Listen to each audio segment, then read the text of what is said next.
शुरुआत में हमें पायरेट्स यानी समुद्री लुटेरों की एक दुनिया दिखाई जाती है। यहाँ का जो सबसे बड़ा पायरेट था आज उसे गिरफ्तार कर लिया गया था। मरीन फोर्स यानी समुद्री आर्मी का जो हेड था वो उसे आज सजा देने वाला था, उसे जान से मारकर। तो उसे सभी लोगों के सामने लाया जाता है ताकि इसकी मौत देखकर सबको नसीहत हो जाए और आज के बाद कोई पायरेट न बने, इस दुनिया से तमाम पायरेट्स का खात्मा हो जाए। क्योंकि ये पायरेट इस वक्त का सबसे बड़ा और खतरनाक पायरेट था, क्योंकि उसने अपनी पूरी जिंदगी में बहुत सारा खजाना चोरी करके किसी खास जगह पर छुपा दिया था। और वो पायरेट सब लोगों को बताता है कि मैंने समंदर में बहुत सारा खजाना छुपा के रखा है, इसलिए मैं आप सब लोगों को ये कहता हूँ कि आप समंदर में जाएं और मेरा खजाना ढूंढ कर दिखाएं। अब ये सुनकर लोग इतने खुश हो जाते हैं कि वो उसके लिए नारे लगाने लगते हैं, क्योंकि लोगों में खजाना ढूंढने का जज्बा पैदा हो गया था। अब ये देखकर मरीन बेस के हेड उस पायलट को फौरन मारने का कहते हैं, जिस पर दो फौजी उसके अंदर अपने बड़े बड़े रॉड घुसा देते हैं और उस पायलट की वहीं पर ही मौत हो जाती है। लेकिन अब सारे लोग वहाँ से जाने लगते हैं उस खजाने को ढूंढने के लिए, यानी कि अब उन्होंने फैसला कर लिया था पायलट बनने का। जो देखकर मरीन बेस के हेड को बहुत गुस्सा आता है, क्योंकि उसका जो प्लान था वो तो उल्टा पड़ गया था। वो चाहता था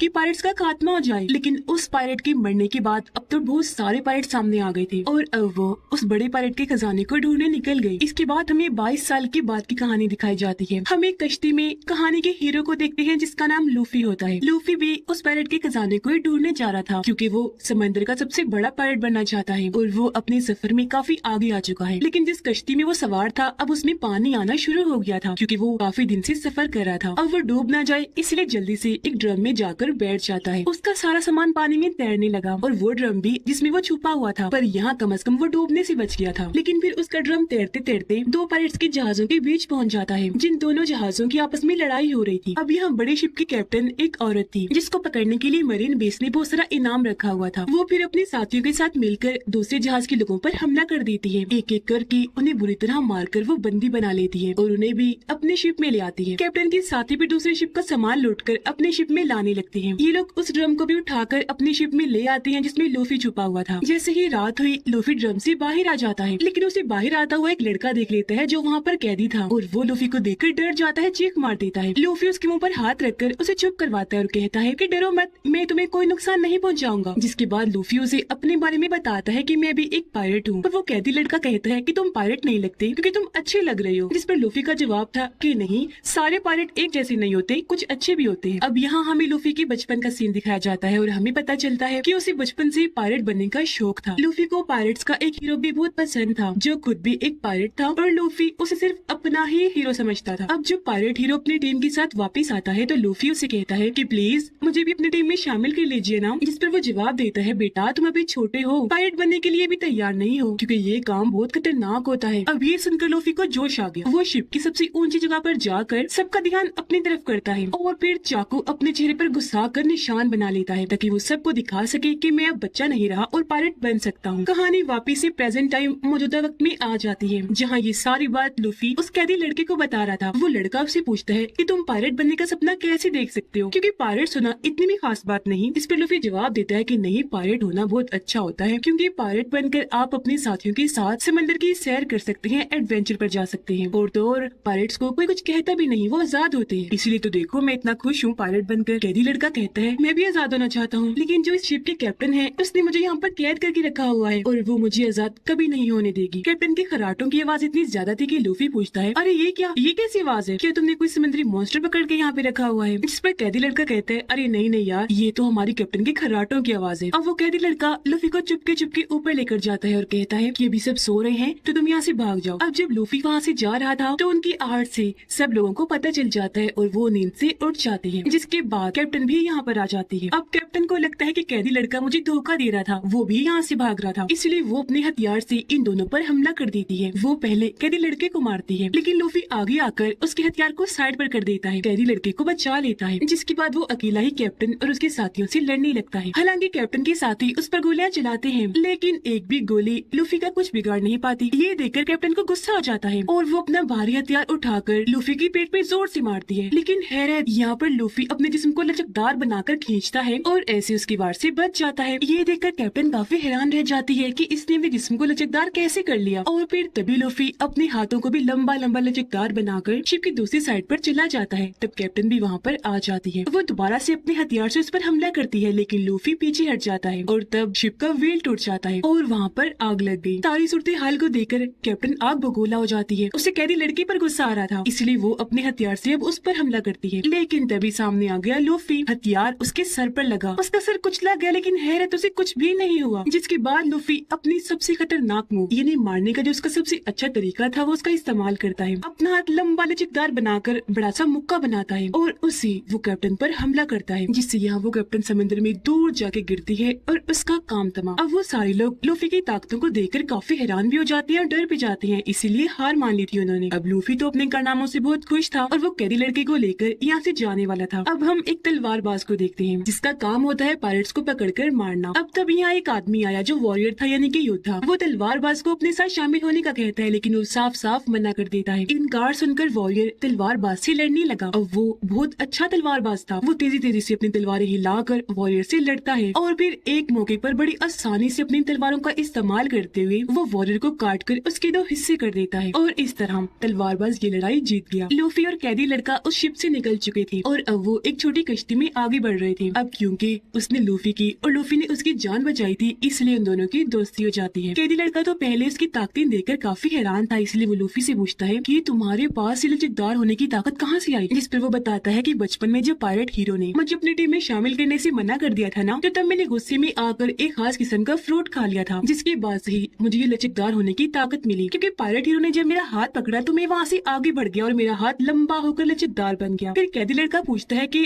अब हम कहाँ जा रहे हैं? लूफी उसे बताता है कि हम जा रहे हैं ग्रैंड लाइन पर, यानी वही जगह जहाँ पर बड़े पायरेट का खजाना छुपा हुआ है। वो लड़का पूछता है क्या तुम्हें ग्रैंड लाइन का रास्ता पता है? इस पर लूफी जवाब देता है मुझे तो नहीं पता। फिर वो लड़का कहता है कि तुम्हारी तरह मेरा भी एक सपना है। मैं दरअसल मरीन सोल्जर बनना चाहता हूँ ताकि कमजोर लोगों की मदद कर सकूँ। ये सुनकर लूफी कहते तो भाई ठीक है, काम कर लेते हैं। हम अब यहाँ से जाते हैं मरीन बेस पर। मुझे वहाँ से ग्रैंड लाइन का नक्शा मिल जाएगा और तुम वहीं पर रुक जाना मरीन सोल्जर बनने के लिए। जिस पर कैदी लड़का कहता है अरे वाह, ये तो बहुत अच्छा आइडिया है, चलो फिर ऐसे ही करते हैं। और अब ये दोनों मरीन बेस पर जाने के लिए निकल जाते हैं। अब इसी बीच समंदर में हम नामी नाम की एक लड़की को देखते हैं जो अपनी कश्ती में थी और उसकी हालत खराब थी। वो मरने वाली थी क्योंकि उससे काफी कमजोरी महसूस हो रही थी। उसने जब आंखें खोली तो उससे वहाँ पर एक बड़ी कश्ती दिखाई देती है जिसके अंदर 2 लड़के थे। तब नामी उनसे मदद मांगती है, लेकिन तभी वो देखती है कि ये दोनों तो पायरेट्स हैं, इसीलिए अपनी कश्ती में रखा हुआ बॉक्स वो ज्यादा ढककर छुपाने की कोशिश करती है। ऐसा लग रहा था जैसे उसमें कोई कीमती चीज हो। ये देखकर वो दोनों लड़के अपनी कश्ती से उतरकर नामी की कश्ती में आ जाते हैं और उस बॉक्स को खोलकर देखने की कोशिश करते हैं। जैसे ही उन्होंने बॉक्स खोला, हैरत, उसमें कुछ भी नहीं था। अब जब लड़कों ने ऊपर देखा तो नामी उनकी कश्ती चुराकर वहाँ से भाग जाती है, क्योंकि ये सब उसने नाटक किया था ताकि वो लड़के इसकी कश्ती में आए और ये उनकी कश्ती लेकर भाग सके। और अब नामी भी पास की मरीन बेस पर आ जाती है। उधर लूफी और कैदी लड़का एक होटल में बैठकर खाना खा रहे थे, जहाँ तभी वो तलवारबाज भी आ जाता है। एक बच्ची उसके लिए अपने हाथों से खाना बना कर लाती है, लेकिन तभी यहाँ पर मरीन कैप्टन का बदतमीज बेटा आ जाता है। वो बच्ची के हाथ से खाना छीन कर नीचे गिरा देता है और अपने पाँव से कुचल देता है, जिसके बाद वो बच्ची से भी काफी बुरा पेश आता है। बच्ची काफी परेशान हो गई, जो चीज तलवारबाज को पसंद नहीं आई, इसलिए वो मरीन कैप्टन के बेटे से कहता है कि बच्ची से माफी मांगो। जिस पर वो बदतमीज लड़का हंस के कहता है क्या कहा,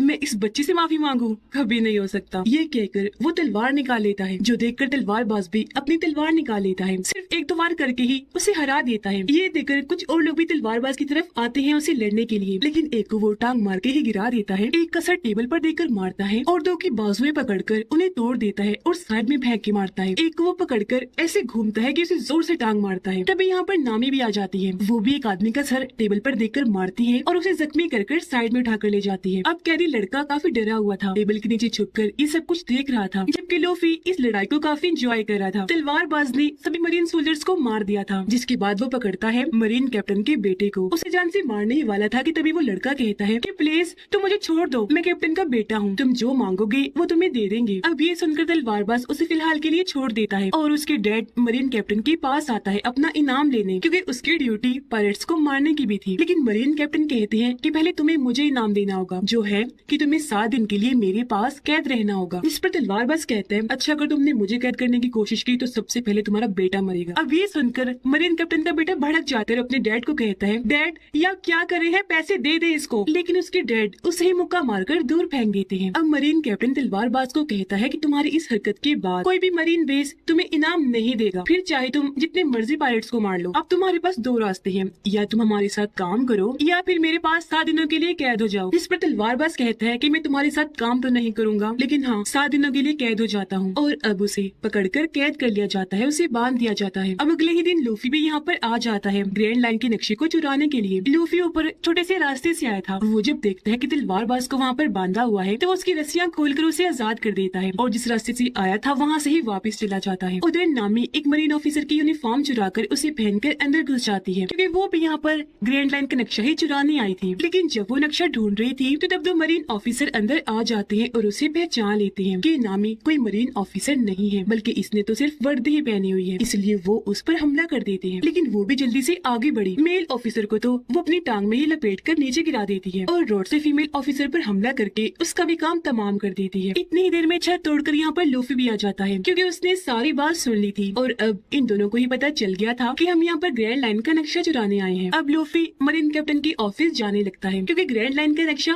वहीं पर ही रखा हुआ है। तब नामी भी उसके पीछे पीछे जाने लगती है पर तभी अचानक इनके सामने मरीन कैप्टन आ जाता है और क्योंकि नामी ने यूनिफॉर्म पहना हुआ था तो वो उसे मरीन ऑफिसर ही समझता है। नामी यहाँ पर उसे बताती है वो दरअसल मैंने इस कैदी को अभी कैद किया है तो मैं इसे जेल में डालने जा रही थी। जो सुनकर कैप्टन यहाँ से चला जाता है पर यहाँ हमने देखा कि नामी बहुत चालाक है। उसने मरीन कैप्टन की जेब काट ली थी और अब उसके ऑफिस की चाबियाँ इनके पास आ गई थी। तो अब ये दोनों चाबियों से ताला खोलकर उसके ऑफिस घुस जाती हैं। अलग अलग होकर ग्रैंड लाइन का नक्शा ढूंढने लगते हैं। मरीन कैप्टन अब उस जगह पर आता है जहाँ पर वो दोनों ऑफिसर पड़े थे जिन्हें अभी नामी ने पीटा था। दोनों ऑफिसर मरीन कैप्टन को बताते हैं कि वो लाल बालों वाली लड़की यानी कि नामी कोई मरीन सोल्जर नहीं है बल्कि वो तो यहाँ पर घुस गई है, पायरेट है। ये सुनकर मरीन कैप्टन को याद आया कि वो तो मेरे ऑफिस की तरफ गई है, इसलिए वो यहाँ पर इमरजेंसी अलार्म बजा देता है। उधर लूफी और नामी को वो तिजोरी मिल गई थी जिसमें ग्रैंड लाइन का नक्शा रखा हुआ था, लेकिन लाख कोशिश के बाद भी वो इस तिजोरी को नहीं खोल पा रहे थे। तभी बाहर मरीन कैप्टन भी आ गया था। वो दरवाजा पीटने लगता है और उन्हें दरवाजा खोलने का कहता है, लेकिन यहाँ पर लूफी मजबूती से तिजोरी को पकड़ता है। नामी उसके पीछे से आकर उसे जोर से पकड़ लेती है। यहाँ लूफी अपनी लचकदार ताकत का इस्तेमाल करके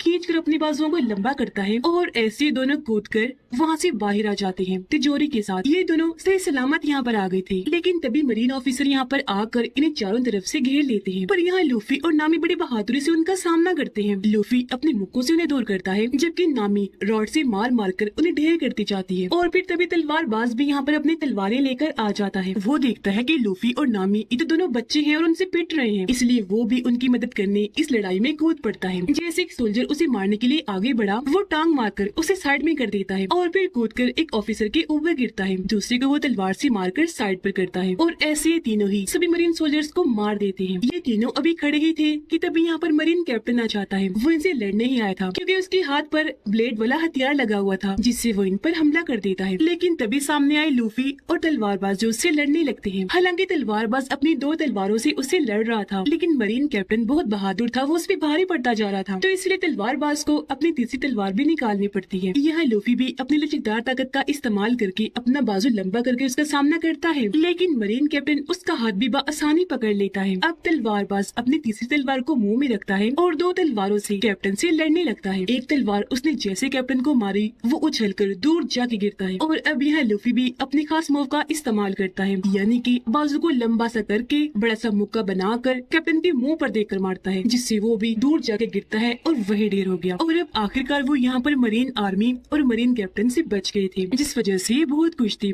तलवारबाज इनकी और मदद करता है। वो तिजोरी को उठाकर लूफी की कश्ती तक लेकर जाता है। इससे पहले कि ये यहाँ से जाते, मरीन कैप्टन का बेटा यहाँ पर आ जाता है गन्स लेकर, लेकिन तभी यहाँ पर आ जाता है कैदी लड़का भी और वो उसके मुंह पर जोरदार मुक्का मारकर उसे बेहोश कर देता है। उसे देखकर लूफी काफी खुश हो जाता है कि तुम यहाँ भी आ गए, और अब वो उसे भी अपने साथ ले जाने का सोचता है क्योंकि अब मरीन आर्मी इनके पीछे पड़ गई थी। जिस पर कैदी लड़का कहता है कि नहीं तुम जाओ, मैं यहीं पर रुकूंगा अपना सपना पूरा करने के लिए। मैं एक अच्छा मरीन ऑफिसर बनूंगा, लोगों की मदद करने के लिए, जुल्म को मिटाने के लिए। उसकी बातें सुनकर लूफी काफी मुतासिर हुआ और अब वो नामी और तलवारबाज को उस कश्ती में लेकर वहाँ से निकल जाता है। अब हम दोबारा से मरीन बेस के हेड को देखते हैं, जिन्होंने 22 साल पहले सबसे बड़े पायलट को पकड़ा था और उसे सजा दी थी। अब बेस के हेड को पता चलता है कि कोई उनकी मरीन बेस से ग्रैंड लाइन का नक्शा चुरा कर ले गया है। ये जानकर मरीन बेस के हेड काफी परेशान हो जाते हैं और अब वो भी इस मरीन बेस पर आने लगते हैं। अब हमें दिखाया गया एक जोकर जो भी एक पायलट ही था और उसे भी ग्रैंड लाइन का नक्शा चाहिए था, इसलिए वो अपने लोगों को लूफी के पीछे भेजता है वो नक्शा चुराने के लिए। उधर लूफी, नामी और तलवारबाज कश्ती से आगे बढ़ रहे थे। यहाँ खुशी खुशी नामी उस तिजोरी को खो लेती है जिसके अंदर से इन्हें ग्रैंड लाइन का नक्शा मिल जाता है, जिसे देखकर ये काफी खुश हो जाते हैं। यहाँ नामी लूफी और तलवारबाज को बताती है कि दुनिया का समंदर 4 हिस्सों में बटा हुआ है और जो जमीन की लाइन है जो समंदर तक आ रही है उसके ऊपर भी एक लाइन है और उसे ही ग्रैंड लाइन कहा जाता है। खजाना वहाँ पर है तो अब हम खजाना ढूंढने वहाँ जाएंगे। वो ये बातें कर ही रहे थे कि तभी इन्हें बाहर से आहट महसूस होती है, क्योंकि असल में जोकर के लुटेरों ने इनकी कश्ती पर हमला कर दिया था। उसके लुटेरे आसमान में थे। वो वहाँ से बेहोशी की गैस आसपास फैला देते हैं। गैस जैसे लोगों के अंदर गई, ये भी उसे सूंघकर बेहोश हो जाते हैं। यहाँ बेहोश होने से पहले लूफी ने उन लुटेरों को देख लिया था, इसीलिए उसने ग्रैंड लाइन के नक्शे को जल्दी जल्दी से अपने मुंह में छुपा लिया था, जिसके बाद वो बेहोश हो गई। इसके बाद जब इन तीनों को होश आई तो ये देखते हैं कि हमें तो कैद किया हुआ है एक बड़े से बॉक्स में और इनकी सारी चीजें जोकर के लुटेरों ने ले ली थी। पर लूफी ने यहाँ बताता है कि फिक्र न करो, ग्रैंड लाइन का नक्शा मेरे पास बिल्कुल सेफ है, यहाँ पर मेरे पेट में। अब जैसे बॉक्स खुलता है तो ये तीनों एक स्टेज पर होते हैं, जहाँ पर जोकर और उसके साथी लोगों को शो दिखा रहे थे। यहाँ पर जो ऑडियंस थी वो कैदी लोग थे, जिन्हें गुलाम बनाकर जबरदस्ती उनसे यहाँ पर तालियां बजवाई जा रही थी। अब तभी इन सबका कैप्टन यानी कि वो जोकर यहाँ पर आता है। उसे देखते ही लूफी पहचान लेता है कि ये एक पायरेट है, इसके ऊपर भी ढेर सारा इनाम है। लूफी यहाँ पर जोकर को बताता है कि देखना बहुत जल्द मैं पायरेट्स का किंग बनने वाला हूँ। जिस पर जोकर हंसते हुए कहता है, ओ तुम बनोगे पायरेट्स के किंग, देख लेना मैं बनूंगा जब मैं ग्रैंड लाइन का नक्शा चुरा लूंगा ना और वो खजाना मुझे मिल जाएगा ना तब। जो कहने के बाद जोकर उनसे ग्रैंड लाइन का नक्शा मांगता है, लेकिन तभी यहाँ चालाक नामी सामने आई और कहती है, क्या तुम नक्शा कर रहे हो? पता है तुम्हें हमारे पास नक्शे से भी बढ़कर कुछ है। ये कहकर वो लूफी की टोपी लेती है और उसे हवा में ऊपर उछाल देती है। अब जैसे सबका ध्यान ऊपर गया, मौका पाकर वो यहाँ से भाग जाती है। अपनी टोपी पकड़ने के लिए लूफी अपना हाथ फिर से लंबा करता है। अब उसकी लचकदार ताकत देखकर सारे ही लोग काफी दंग रह जाते हैं, यहाँ तक कि वो जोकर भी कि ये इसने कैसे कर दिया। अब जब नामी सर्कस से बाहर आती है तो वो देखती है कि जोकर ने इनका पूरा शहर तबाह बर्बाद कर दिया है। शहर की बुरी हालत देखकर वो भी सोच रही थी कि तब यहाँ पर जोकर के लोग आकर उसे पकड़ लेते हैं और दोबारा से उसे अपने हेड जोकर के पास ले आते हैं। तभी जोकर के लोग तलवारबाज और नामी को पकड़कर उन्हें अपने साथ ले जाते हैं। जोकर लूफी के पास आता है और उससे ग्रैंड लाइन के नक्शे के बारे में पूछता है, लेकिन वो उसे कुछ नहीं बताता, जिस वजह से जोकर को गुस्सा आ गया और वो लूफी को सजा देने के लिए उसके हाथ पांव बंधवा देता है और उन्हें खिंचवा कर और लंबा लचकदार कर देता है, क्योंकि उसे लग रहा था कि ऐसा करने से लूफी को तकलीफ होगी। लेकिन लूफी तो उल्टा हंस रहा था, क्योंकि उसे तकलीफ नहीं हो रही थी बल्कि मजा आ रहा था। अब जब जोकर लूफी के पास आया तो वो उसकी टोपी देखकर पहचान लेता है कि ये तो पायरेट हीरो की टोपी है। तब यहाँ जोकर उसे बताता है कि जब मैं तुम्हारी उम्र का था ना तब मैं और पायरेट हीरो एक ही टीम में हुआ करते थे, लेकिन उसने भी मुझे धोखा दे दिया। अब लूफी से नक्शा लेने के लिए जोकर यहाँ पर एक चाल चलता है। वो उसके सामने एक बच्चे को लाता है और कहता है कि अगर तुमने नक्शा ना दिया तो मैं इसे मार दूंगा। ये देखकर लूफी को गुस्सा आ गया और वो जैसे तैसे खुद को छुड़वा लेता है और यहाँ पर अपनी सबसे खास मूव का इस्तेमाल करता है, यानी कि लंबी बाजू करके बड़ा सा मुक्का बनाकर वो जोकर के मुंह पर जोर से मारता है, जिससे उसका सर ही टूटकर जिस्म से अलग होकर दूर जाके गिरता है। पर हैरत, सर अलग होने के बाद भी जोकर मरा नहीं था बल्कि जिंदा था। उसका कटा हुआ सर बोल रहा था, हंस रहा था और जो जिस्म था वो भी अपना काम कर रहा था। और फिर तभी उसका सर दोबारा से आकर उसके जिस्म के साथ लग जाता है। ये देखकर लूफी काफी हैरान हो जाता है। तब जोकर उसे बताता है कि तुम्हारी तरह मैंने भी वो खास किस्म का फल खाया था, तो तब मुझे ये ताकत मिली, यानी कि मैं अपने जिस्म को हिस्सों में काट भी सकता हूँ और दोबारा से जोड़ भी सकता हूँ। अब जोकर वहीं खड़े खड़े अपना हाथ अलग करता है और हाथ को लूफी के पास भेजकर जो बेहोशी वाली गैस है उसे फिर से फोड़ देता है, जिससे लूफी बेहोश हो जाता है। उधर नामी और तलवारबाज को अब कैद कर दिया गया था, लेकिन यहाँ पर नामी के पास ताले को खोलने की चाबी थी, जिसकी मदद से वो ताला खोलने लगती है। लेकिन तभी यहाँ पर जोकर का एक साथी आ गया। वो तलवारबाज के पास आकर कहता है कि तुमने मेरे भाई और मेरे लोगों को बड़ा भगा भगा कर मारा था और आज मैं उस चीज का बदला लूंगा, तुम्हें भी बिल्कुल वैसे ही मारूंगा। अब तलवारबाज गोल चीज पर बंधा हुआ था जैसे कोई पहिया होता है, जिसे जोकर का वो आदमी घुमा देता है और चाकू की मदद से बार बार उस पर निशाना लगाता है, लेकिन ये नाकाम निशानेबाज था और इसका एक भी निशाना ठीक नहीं लगता। इसी दौरान नामी ताला खोल लेती है और जल्दी से बाहर आकर जोकर के इस आदमी को जोर से टांग मारती है और उसे तलवारबाज की तरफ फेंकती है। तलवारबाज जल्दी से उसे अपनी बाजू की मदद से पकड़ लेता है। नामी तलवारबाज की रस्सियां खोलती है। जब आजाद होते ही उस आदमी को मारकर आसानी से बेहोश कर देता है और ये दोनों यहाँ से बाहर आ जाते हैं। अब मरीन बेस के हेड भी यहाँ पर आ गए थे। यह मरीन कैप्टन मरीन बेस के हेड से झूठ बोलता है, इसलिए ताकि वो कैदी लड़के को फंसा सके। वो कहते हैं मेरे बेटे की गलती थी, जिस वजह से वो पायरेट यानी कि लूफी ग्रैंड लाइन का नक्शा चुराकर यहाँ से भाग गया, लेकिन मेरे बेटे को एक नए मरीन ऑफिसर ने बचा लिया, जो कहकर वो उसे कैदी लड़के से मिलवाता है। मरीन बेस के हेड जैसे कैदी लड़के को देखते हैं तो उन्हें शक हो जाता है कि ये घबराया हुआ है, तो जरूर ये भी लूफी के साथ मिला हुआ है, इसलिए वो उसे अकेले में मिलने को बुलाते हैं। अब कैदी लड़का जब उनसे मिलने गया तो मरीन बेस के हेड उसे कहते हैं कि बताओ तुम उन पायरेट्स के साथ कब से काम कर रहे हो, क्योंकि मैं सारी सच्चाई जान गया हूँ, मुझे पूरा यकीन है। यहाँ बेस के हेड का आदमी भी कहता है कि एक बार तुम्हें लूफी के साथ देखा गया था, इसीलिए अब जो भी सच है जल्दी से बता दो। ये सुनकर कैदी लड़का काफी घबरा गया और वो सारी सच्चाई मरीन बेस के हेड को बता देता है। कहता है कि लूफी ने मेरी मदद की थी मेरी कैप्टन से मुझे आजाद करवाने में, तो वो और मैं उस शिप से भाग गए थे और यहाँ पर आ गए। जिसके बाद वो तो चला गया, लेकिन मैं यहीं पर रुक गया क्योंकि मैं मरीन ऑफिसर बनना चाहता था। अब हेड समझ जाते हैं कि ये सच बोल रहा है, इसलिए वो कैदी लड़के को भी अपने साथ शामिल कर लेते हैं ताकि ये मिलकर लूफी को पकड़ सके। उधर जोकर ने लूफी को पकड़कर एक टैंक में कैद कर दिया था। जब उसे होश आई तो वो खुद को यहाँ पाकर काफी परेशान हो जाता है क्योंकि इस टैंक में धीरे धीरे करके समंदर का पानी भर रहा था और समंदर के पानी की वजह से लूफी यहाँ पर अपनी ताकतों का इस्तेमाल नहीं कर पाता क्योंकि वो यहाँ पर कमजोर पड़ता जा रहा था। तभी यहाँ पर जोकर भी आ गया और वो उसे दोबारा ग्रैंड लाइन का नक्शा मांगता है, लेकिन लूफी उसे नहीं देता। इस वजह से जोकर को काफी गुस्सा आ गया और वो टैंक में पानी की स्पीड बढ़ा देता है और अब समंदर का पानी तेजी से वहाँ पर आकर लूफी पर गिरने लगा। अब हमें यहाँ दोबारा से लूफी के बचपन का सीन दिखाया जाता है जहाँ पर उस वक्त वो काफी दुखी था जब पायलट हीरो उसे अकेला ही छोड़कर चला गया। उसके जाने के बाद यहाँ पर एक और पायलट आया जो बहुत बुरा था। वो आते ही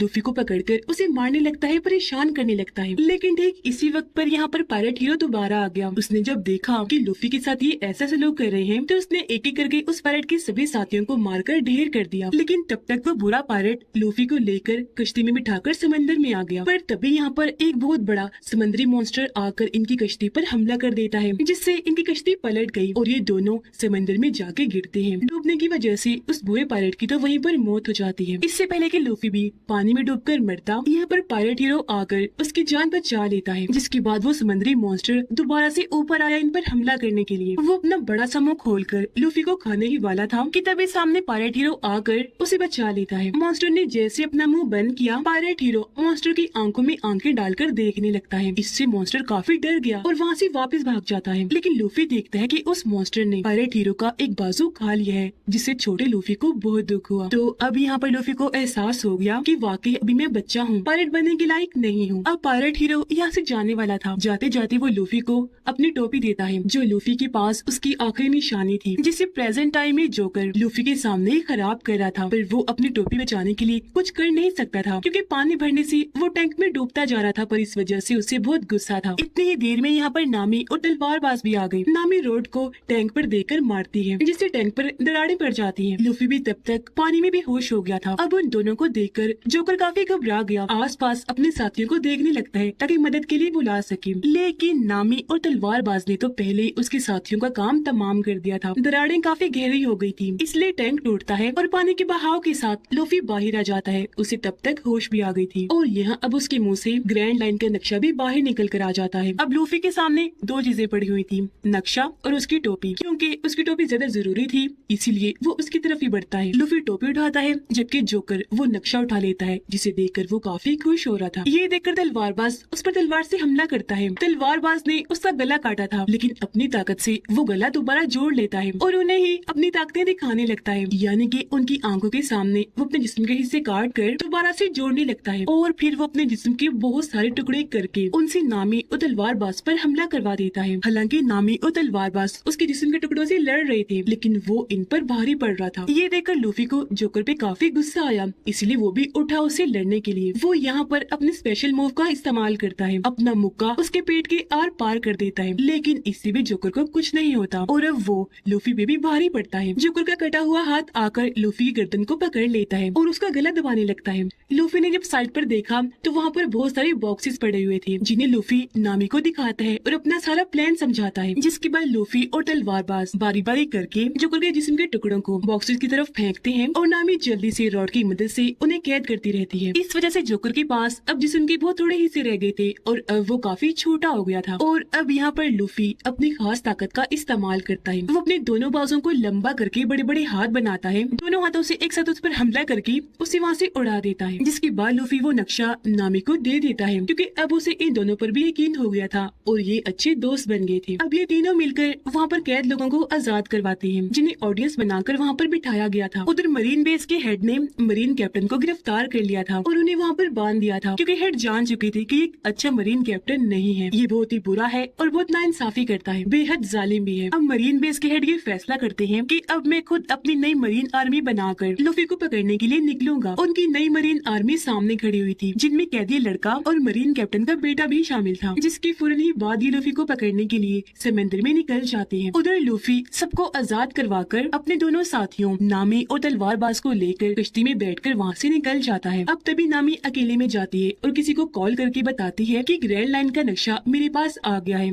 और अब मैं आ रही हूँ, जिससे यहाँ हम समझ पाए कि नामी उन्हें धोखा दे रही है और वो किसी और के साथ मिली हुई है। अब यहाँ से हमें 7 साल के पहले का वक्त दिखाया जाता है, जहाँ पर एक बच्चा जो दरअसल लूफी का दोस्त था, वो अपने गाँव में हर वक्त ये अफवाह फैलाता रहता था कि लुटेरे आ गए, जल्दी से छुप जाएं। इस वजह से सब लोग काफी डर जाया करते थे और फौरन अपने अपने घरों में जाकर छुप जाते थे। अब लोगों को लगता था कि वो सच बोलता है, लेकिन कुछ अरसे के बाद लोगों को ये एहसास हुआ कि वो झूठ बोलता था। यहाँ पर कोई लुटेरे नहीं आया करते थे, इसीलिए अब कोई भी उसकी बात का यकीन नहीं करता। वो लोग डरते नहीं और ना ही अपने घरों में जाकर छुपते हैं। अब कहानी वापस आ जाती है प्रेजेंट टाइम में, जहाँ वो बच्चा यानी कि लूफी का दोस्त अब बड़ा तो हो चुका है, लेकिन अभी भी वो अफवाहें फैलाता है कि लुटेरे आ गए, जल्दी से छुप जाओ। लेकिन अब कोई उसकी बात का यकीन नहीं करता। उधर लूफी और उसके साथी जब आगे बढ़ रही थी तो उनका शिप खराब हो जाता है, क्योंकि उसमें सुराख हो गया था और पानी अंदर आ रहा था। तो इसलिए अब ये लोग नई शिप खरीदने के लिए उसी लड़के यानी लूफी के दोस्त के आइलैंड पर आ जाते हैं और अपने पुराने शिप को पानी में डूबने देते हैं, ताकि उसके जरिए कोई इन तक पहुँच न सके। मरीन बेस के हेड अपनी टीम को लेकर आगे बढ़ रहे थे लूफी को पकड़ने के लिए। जोकर उन बॉक्सेस में से अपने जिस्म के सारे हिस्से वापस ले चुका था, जिन्हें जोड़कर अब वो पहले जैसा बन गया था। वो भी वहाँ पर खड़ा ही था कि तभी उसके पास अजीब सा मछुआरा आता है और कहता है कि चलो मेरे साथ, तुम्हें हमारे मछुआरे के हेड ने बुलाया है। पर जोकर उसके साथ जाने से मना कर देता है और वहाँ से भागने की कोशिश करने लगा, लेकिन तभी वो अजीब मछुआरा उसके मुंह पर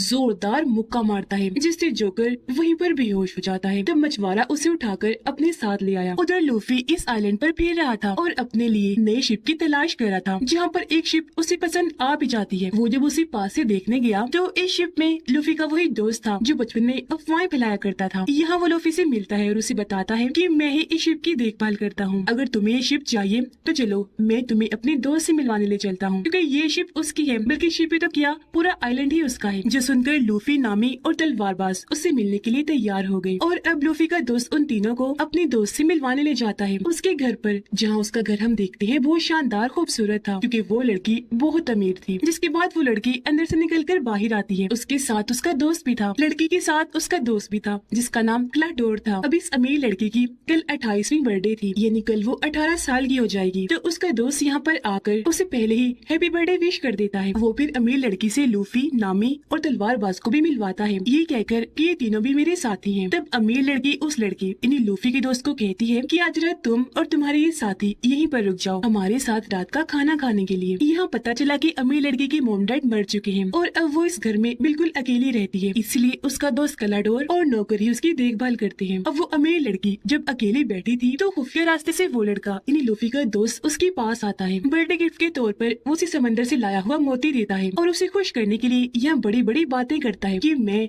कई बार समंदर में जाकर एडवेंचर कर चुका हूँ। बातों के दौरान ही लड़की को खांसी होने लगी। तब लूफी का दोस्त उसे चाय लाकर पिलाता है, जिससे उसकी तबीयत थोड़ी बेहतर होती है। लूफी और नामी कपड़ों वाले कमरे में जब गए तो वो ये सोचकर काफी परेशान हो रही थी कि यहाँ पर तो इतने सारे कपड़े हैं, हम कौन से पहने। यहाँ पर तभी तलवारबाज भी आ जाता है और वो इन दोनों से पूछता है कि अमीर लड़की के साथ जो उसका दोस्त है क्लाडोर, कि तुम्हें वो जाना पहचाना सा लग रहा है। मुझे तो लग रहा है, मुझे ऐसा महसूस हो रहा है जैसे पहले मैं उससे मिल चुका हूँ। जिस पर लूफी और नामी कहती है कि नहीं तो हमें तो नहीं ऐसा लगता। उधर वही क्लाडोर अपनी मीठी मीठी बातों में अमीर लड़की को फंसाकर उसे काफी खुश कर देता है। अमीर लड़की उसके गले से लग जाती है और कहती है कि मैं तुम्हें अपना सबसे अच्छा दोस्त मानती हूँ, तुम मेरे सबसे ज्यादा करीब हो। पर क्लाडोर तो असल में उसका दोस्त नहीं बल्कि दुश्मन था, क्योंकि वो अमीर लड़की को मारने के लिए दोनों नौकरों के साथ मिलकर प्लान बना चुका था, ताकि उसके मरने के बाद सब कुछ उसका हो जाए और वो इस आइलैंड पर राज कर सके। इसी वजह से क्लाडोर हर रोज लड़की को थोड़ा थोड़ा जहर दे रहा था, जिस वजह से वो लड़की बीमार रहती है। यह दोनों नौकरों ने मिलकर लड़की को मारने के लिए बहुत सारा जहरीला सूप बनाया हुआ था, ताकि उसकी 18वीं सालगिरह से पहले ही वो उसको मार दे। फिर अब रात को बर्थडे पार्टी होती है, जहाँ पर लूफी, नामी और तलवारबाज पार्टी को काफी इंजॉय करते हैं, मजे मजे के खाने खाते हैं। यहाँ नामी एक आदमी से बात करती है जो कि यहाँ का खास आदमी था, क्योंकि वो अमीर लड़की का सारा बिजनेस और लेन देन संभालता था। वो यहाँ का डीलर था। अब तभी अमीर लड़की यहाँ पर क्लाडोर के साथ आती है और अपने डीलर से मिलती है। अब तलवारबाज क्लाडोर से बात करता है और उससे पूछता है तो मुझे जाने पहचाने से लग रहे हो, क्या पहले हम मिल चुके हैं। जिस पर क्लाडोर मना कर देता है कि नहीं, मुझे ऐसा नहीं लगता, हम पहली बार ही मिल रहे हैं। अब डीलर अमीर लड़की को कहता है कि मुझे आपसे कोई जरूरी बात करनी है, पर क्लाडोर मना कर देता है और कहता है कि बातें बाद में होती रहेंगी, पहले सब खाना खा लेते हैं। अब जब ये सारे लोग खाना खा रहे थे तो यहाँ पर लूफी अमीर लड़की से उसे शिप के बारे में बात बात करता है कि हम वो लेना चाहते हैं क्योंकि हम पायरेट्स हैं और ग्रैंड लाइन के लिए जा रहे हैं, तो हमें उस शिप की जरूरत है। अमीर लड़की कहती है कि आज रात 12 बजने के बाद मैं 18 साल की हो जाऊंगी, तब हर चीज मेरे कंट्रोल में आ जाएगी, तो शिप मैं तुम्हें दे दूंगी। वो बातें कर ही रही थी कि तभी लड़की की तबीयत खराब होने लगी। ग्लाडोर कहता है किसी आराम की जरूरत है, अब सब लोग यहाँ से चले जाइए, पर अमीर लड़की मना कर देती है कि नहीं नहीं मत कहो होने जाने का, आज रात वो यही रुकेंगे। ये सुनकर तब ग्लाडोर भी चुप हो जाता है और अमीर लड़की को उठाकर उसके कमरे में छोड़ने जाता है। अब मरीन बेस के हेड और कैदी लड़का जब एक जगह पर बैठे हुए थे तो वहाँ पर मरीन कैप्टन का बेटा आता है और बताता है कि एक आइलैंड के पास हमें लूफी की शिप का सामान मिला है, जिस पर मरीन बेस के हेड कहते हैं तो इसका मतलब है लूफी उस आइलैंड पर गया है, तो अब तुम दोनों उस आइलैंड पर जाओ और लूफी को पकड़कर यहाँ पर लेकर आओ। अब जब डीलर अकेला था तो उसके पास क्लाडोर आता है क्योंकि वो डीलर को मारना चाहता है। वजह ये थी कि डीलर क्लाडोर की सच्चाई जान चुका था, जो सारी बात आज रात वो अमीर लड़की को बता देगा। अब यहाँ हमने देखा कि क्लाडोर के पास भी तेज चलने और दौड़ने की स्पीड और ब्लेड की ताकत है। उसके हाथ में 5 ब्लेड लगे हुए थे, वो उन्हें डीलर के अंदर घुसाकर उसे बहुत बुरी तरह मार देता है। अब हम जोकर को देखते हैं जिसे वो मछुआरा अपने हेड के पास उठाकर ले आया था। हेड जोकर को कहता है कि मैं यहाँ का सबसे बड़ा और खतरनाक पायलट हूँ, अगर तुम यहाँ पर कुछ लूटोगे तो आधा हिस्सा मुझे भी दोगे, जिस पर जोकर कहता है लेकिन मैं तो कुछ भी नहीं कर पा रहा। लूफी नाम का एक लड़का है, वो ही यहाँ पर हर जगह घूम रहा है, उसके पास एक ग्रैंड लाइन का नक्शा भी है, वो ही उस खजाने को ढूंढ लेगा। इस पर मछुआरों का हेड कहता है कि कौन लूफी, कहाँ है वो इस वक्त। जोकर कहता है कि तुम मुझे छोड़ दो, मुझे फिलहाल पता नहीं है कि वो कहाँ है, लेकिन उसे ढूंढने में मैं तुम्हारी मदद कर सकता हूँ, जिस पर वो हेड मानकर उसे छोड़ देता है। अब लूफी और तलवारबाज और खाना खाने और शराब पीने अपने अपने कमरों से बाहर आते हैं और अब ये दोनों मिलकर किचन में जाते हैं, जहाँ पर लूफी का दोस्त पहले से ही मौजूद था और अब ये तीनों यहाँ पर बातें करने लगते हैं। अब नामी भी अपने कमरे से बाहर आकर यहाँ पर सामान चुराने लगती है, जिसके बाद वो अमीर लड़की के कमरे में जाती है। वो लड़की नामी के हाथ में सामान का थैला देखकर समझ जाती है कि ये चोरी कर रही है, लेकिन यहाँ वो फिर भी नामी को कुछ नहीं कहती, बल्कि दोस्तों की तरह ही उससे बातें करने लगती है। बातों ही बातों में लूफी का दोस्त बताता है कि मेरे डैड भी एक काफी बड़े पायरेट थे, लेकिन फिलहाल वो लापता है। अब उनका नाम सुनकर लूफी एकदम से बोलता है, अच्छा वो, उनको तो मैं जानता हूँ, मैं उनसे मिल चुका हूँ और वादा करता हूँ कि तुम्हें तुम्हारे डैड से मिलवा दूंगा। अब यहाँ पर तलवारबाज उसे पूछता है क्या यहाँ पर पीने के लिए शराब है। इस पर वो कहता है कि हाँ, बेसमेंट में बहुत सारी शराब पड़ी है, वहाँ जाकर पी लो। तो अब तलवारबाज और लूफी का दोस्त बेसमेंट में आते हैं, लेकिन जब ये आगे बढ़ रहे थे तो इन्हें यहाँ पर डीलर की लाश मिलती है और ये दोनों उसे देखकर काफी परेशान हो जाते हैं, ये सोचकर कि इसे किसने मारा होगा। जहाँ तभी इनके सामने क्लाडोर आ जाता है, वो इन्हें भी अपने 5 ब्लेड्स दिखा देता है, जिन्हें देखकर तलवारबाज समझ जाता है कि ये कौन है। क्लाडोर असल में ब्लैक आर्मी का कैप्टन था, जो कि बुरे पायरेट्स होते हैं, और इसके ऊपर भी ढेर सारे पैसों का इनाम रखा गया है। अब एकदम ही तलवारबाज अपनी तलवार से उस पर हमला करता है, लेकिन वो अपनी ब्लेड से उसकी तलवार नीचे करता है और ऐसे उसके हमले से बच जाता है। और फिर क्लाडोर अपनी स्पीड की ताकत से वहाँ से झट से गायब हो गया। इतनी ही देर में क्लाडोर के दोनों साथी इन्हें नौकर यहाँ पर आ जाते हैं। एक नौकर तलवारबाज के सर पर कोई चीज मारकर उसे बेहोश कर देती है, जो देखकर लूफी का दोस्त एक छोटी सी जगह से जल्दी से यहाँ से भाग जाता है और नौकरों के हाथ लगने से बच गया। अब क्लाडोर यहाँ पर वापिस आया और अपने नौकरों से कहता है कि उन दोनों की लाशों को ठिकाने लगाओ, इन्हें डीलर की और तलवारबाज की, जो कहकर वो यहाँ से चला गया। लूफी किचन में आया क्योंकि उसे भूख लग रही थी, तो जहरीले सूप को देखकर उससे रहा नहीं गया और वो सारा का सारा सूप पी जाता है। इससे वो मरता तो नहीं, लेकिन फौरन बेहोश हो जाता है। उधर नामी भी अमीर लड़की से बातें करने के बाद उसकी काफी अच्छी दोस्त बन गई थी और जो सामान अब नामी ने चुराया था वो सारा वापस रख देती है। उधर वो दोनों नौकर डीलर की लाश और बेहोश तलवारबाज को एक कुएं के पास लाकर उसके अंदर फेंक देते हैं, जिसके बाद वो भी वहाँ से चले जाते हैं। लूफी का दोस्त जो पहले ही काफी घबराया हुआ था, अब वो दोबारा से हर घर में जाकर इस बार सच बताता है कि मेरी बात का यकीन कर लो, उठो जागो, सच में यहाँ पर लुटेरे आ गए हैं। अब हालांकि इस बार वो सच बोल रहा था, लेकिन कोई भी उसकी बात का यकीन करने को तैयार ही नहीं था। और फिर तभी लूफी का दूसरा दोस्त इन्हीं के कैदी लड़का भी अपने साथियों के साथ यहाँ पर आ जाता है। यह लूफी का दोस्त कैदी लड़की को सारी बात बता देता है कि ब्लैक आर्मी यानी बुरे पायलट का जो कैप्टन है वो यहाँ पर आ चुका है और सबको मार रहा है, उसके बारे में बताने के लिए मैं यहाँ पर आया हूँ। इस पर मरीन कैप्टन का बेटा कहता है कि ये झूठ है, ब्लैक आर्मी के कैप्टन को तो मेरे डैड ने मार दिया था, इसलिए हम यहाँ पर जो काम करने आए हैं वही करेंगे, यानी लूफी को ढूंढने के लिए। उसका नाम सुनकर लूफी का दोस्त बताता है तुम लूफी को ढूंढने आए हो यहाँ पर, वो भी इधर ही है, और अब वो इनको लूफी के पास ले जाने लगता है। उधर नामी जब किचन किचन में आती है तो ये देखकर काफी परेशान हो जाती है कि लूफी यहाँ पर बेहोश पड़ा है। उसे समझ नहीं आती कि सूप पीकर ये बेहोश कैसे हो गया, पर तभी उसे आहट महसूस हुई और वो जल्दी से जाकर एक जगह पर छुप जाती है। वहाँ पर दरअसल क्लाडोर और उसके साथी आए थे, इन्हें दोनों नौकर, और उनकी बातें सुनकर नामी सारी बात समझ जाती है कि ये क्या करने वाले हैं, इन्हीं अमीर लड़की की जान लेने वाले हैं। घर के बाहर लूफी का दोस्त मरीन आर्मी को ले आया था। अब क्लाडोर जैसे दरवाजा खोलता है, लूफी का दोस्त बताता है कि यही ब्लैक आर्मी का कैप्टन है, इन्हीं के लुटेरा। पर यहाँ पर क्लाडोर उल्टा उस पर ही इल्जाम लगाने लगता है और कहता है कि इसका दिमागी तवाज़ुन थोड़ा ठीक नहीं है, इसलिए अक्सर ही ऐसी बातें करता रहता है। ये बचपन से ही इस तरह की कहानियां बनाते आ रहा है। अब ये सुनकर कोई भी लूफी के दोस्त की बातों का यकीन नहीं करता, सिवाय कैदी लड़के के। उसे लग रहा था कि क्लाडोर ही झूठा है और लूफी का दोस्त सच बोल रहा है। अब मरीन कैप्टन का बेटा क्लाडोर को कहता है कि लूफी इधर ही है, तो तब क्लाडोर कहता है कि हाँ, और वो लूफी को इनके हवाले कर देता है जो आधी बेहोशी की हालत में था। अब नामी वहाँ से निकलकर बाहर आई, वो नौकर के मुंह पर पेन से हमला करके उसे बेहोश करती है और यहाँ से भाग जाती है। लूफी का दोस्त भी वहाँ से भागकर अमीर लड़की के पास आ गया था। क्लाडोर कैदी लड़की को कहता है कि अब तुम यहाँ पर क्या ले रहे हो, चले जाओ यहाँ से। उसकी बेइज्जती करके वो मुंह पे ही दरवाजा बंद कर देता है। अब नामी भी अमीर लड़की के पास आ गई थी जहाँ पर लूफी का दोस्त पहले से ही मौजूद था। अब यहाँ पर नामी और लूफी का दोस्त मिलकर अमीर लड़की को क्लाडोर की सच्चाई बताते हैं कि वो तुम्हारा दोस्त नहीं है बल्कि दुश्मन है और सब कुछ हथियाने के लिए तुम्हें मारने का प्लान बना रहा है। अब तलवारबाज जो जिंदा था, जिसे कुएं में फेंक दिया था, वहाँ पर उसे होश आ गई थी। वो रस्सी बाहर फेंक कर वहाँ से बाहर आने की कोशिश कर रहा था, लेकिन क्योंकि वो कुआं काफी गहरा था तो वो वहाँ से बाहर नहीं आ पाता। लेकिन वो फिर भी हार नहीं मानता, बार बार कोशिश करता रहता है। अब यहाँ हमें तलवारबाज के पास्ट का एक सीन दिखाया जाता है कि जब वो छोटा था, तलवारबाज बन रहा था, तो उसने अपने दोस्त से वादा किया था कि मैं इस दुनिया का सबसे बड़ा तलवारबाज बनूंगा। लेकिन बाद में उसे पता चला कि मेरी दोस्त की मौत हो गई है। उसे बहुत दुख हुआ और तब वो अपने दोस्त के साथ किए गए वादे को निभाने का सोचता है, यानी कि दुनिया का सबसे बड़ा तलवारबाज बनने के लिए वो निकल गया। प्रेजेंट टाइम में 12 बज गए थे और अब वो अमीर लड़की 18 साल की हो गई थी। इसलिए अब क्लाडोर उसकी सारी प्रॉपर्टी पर अपना कब्जा करने के लिए उसे मारने के लिए जाता है। वो घर के सारे दरवाजों को बंद कर देता है ताकि वो लड़की अपनी जान बचाकर यहाँ से भाग न जाए। जिसके बाद वो अपने हथियारों यानी ब्लेड्स वाले हाथों और अपने नौकर साथियों के साथ अमीर लड़की के कमरे में जाता है। लेकिन अमीर लड़की तो पहले ही लूफी के दोस्त और नामी के साथ खुफिया रास्तों से यहाँ से भाग रही थी। ये लोग दीवारों के अंदर बने छोटे रास्ते से जा रहे थे, लेकिन तभी अमीर लड़की को खांसी हो जाती है। उसकी आवाज क्लाडोर ने सुन ली थी और उसे पता चल गया था कि वो लोग कहाँ हैं। इसीलिए वो उस दीवार में अपना ब्लेड्स वाला हाथ घुसा देता है। तलवारों से तीनों बाल बाल बचते हैं और अब ये जल्दी से यहाँ से भाग जाते हैं। तलवारबाज कुएं में अब खुद ही ऊपर आने की कोशिश करता है। वो चढ़कर ऊपर आ रहा था लेकिन बार बार नीचे गिर रहा था, लेकिन इस बार भी वो हार नहीं मानता और बड़ी हिम्मत करके दोबारा से उठा, ऊपर चढ़ने लगा और आखिरकार अब वो कुएं से बाहर आ ही जाता है। उधर कैदी लड़का लूफी को पकड़कर अपने साथ ले जा रहा था। लूफी को होश आने लगी, इसलिए कैदी लड़का उसके पास जाता है। अब लूफी यहाँ पर पूरी तरह होश में आकर कैदी लड़की को कहता है कि मुझे यहाँ से वापस जाना होगा क्योंकि क्लाडोर सच में बहुत खतरनाक है और मेरे दोस्तों की जान को खतरा है, मुझे उन्हें बचाना है क्योंकि वो सच में ब्लैक आर्मी का कैप्टन है। लेकिन तभी मरीन कैप्टन का बेटा लूफी पर गन तान देता है ताकि वो यहाँ से भाग न सके। इतनी ही देर में तलवारबाज भी यहाँ पर आ गया था और वो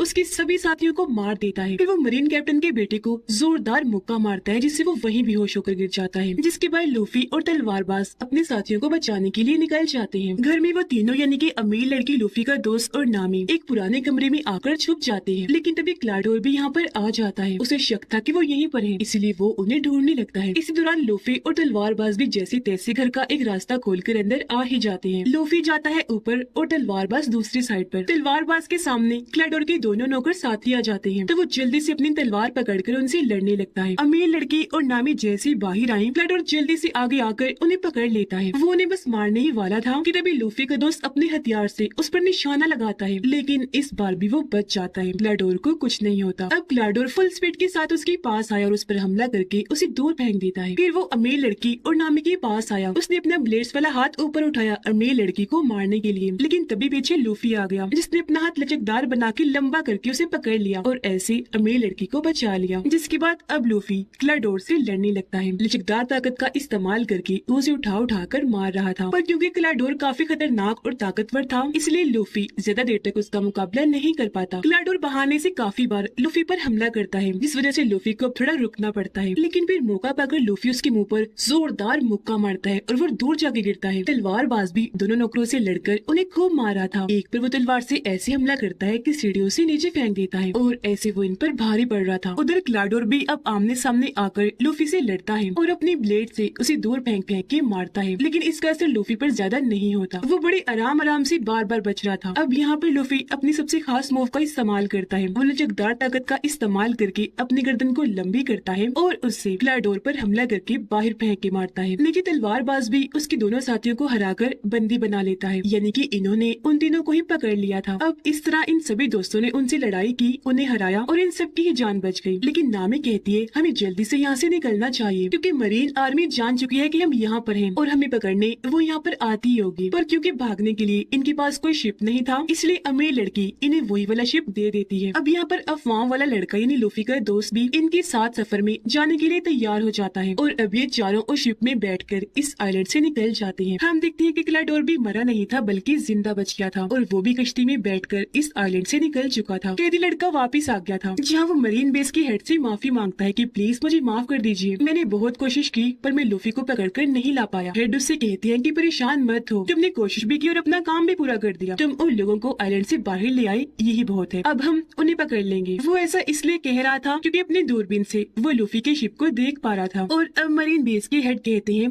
कि जल्दी से उनकी शिप पर हमला कर दो। उधर वो सारे लोग अपनी इस नई शिप पर काफी इंजॉय कर रहे थे, हंसी खुशी अपने सफर पर आगे बढ़ रहे थे। लेकिन तभी इन पर बॉम्ब्स की बारिश होने लगती है। ये देखकर सारे दोस्त ऊपर आए। लूफी दूरबीन से देखता है कि ये कौन कर रहा है और उसे वहाँ पर मरीन बेस के हेड दिखाई देते हैं। उन्हें देखकर लूफी काफी हैरान हो गया, कहता है कि ये तो मेरे दादाजी हैं। अब ये सुनकर वो तीनों ही काफी हैरान रह जाते हैं। इन्हीं लूफी का दोस्त नामी और तलवारबाज, क्या ये तुम्हारे दादाजी हैं? लूफी के हाँ बोलने पर वो सोच में पड़ जाता है कि ये आखिर ऐसा क्यों कर रहे हैं। उनकी हैरानी के साथ ही ये कहानी इधर ही खत्म हो जाती है।